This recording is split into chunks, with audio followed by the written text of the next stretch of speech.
Hi, my name is Nick Belayev, and I'm the head of development for Tryon and the executive producer for Defiance.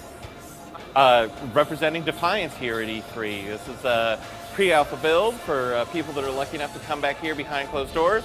We'll be showing them Ridgecrest, which is a 4-player co-op map, and then outside our booth you'll be able to play a section of Marin, and Marin is one of the things that's a little bit of the secret sauce of Defiance. It is a large, seamless outdoor world that thousands of players can play with one another co-op, and Defiance is on the PC, the PlayStation 3, and the Xbox 360.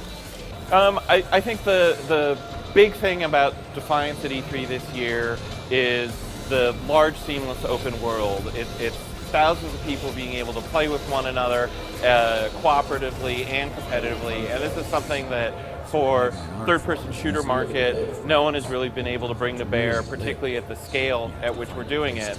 Another big focus of Defiance at the show is the crossover. They just finished shooting the pilot a couple of weeks ago of the television show, and one of the big premises of Defiance is we started it from the first day with our partners at Sci-Fi, and it's all about the interactivity and interconnectivity of this big IP that's large enough to hold a great show and a great game, and they're each wonderful properties by themselves, but they're better together.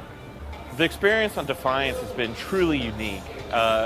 Starting at the beginning when we're just sort of sitting around with a few people from Sci-Fi and figuring out how we're going to do this. It was a great idea of how do you get a game and a show to work together where they can both be great and not make compromises, which is sort of a historic problem with games in Hollywood.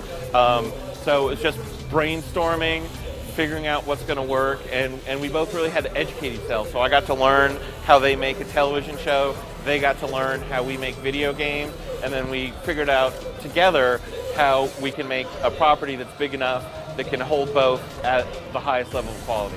I expect great things from Defiance. I think for, at Tryon, all of our games are, really ambitious and awesome, and I love them all, but Defiance just, being on every single major platform, being a shooter in the biggest category of gaming, having a tie-in with the TV show, I expect great things from Defiance.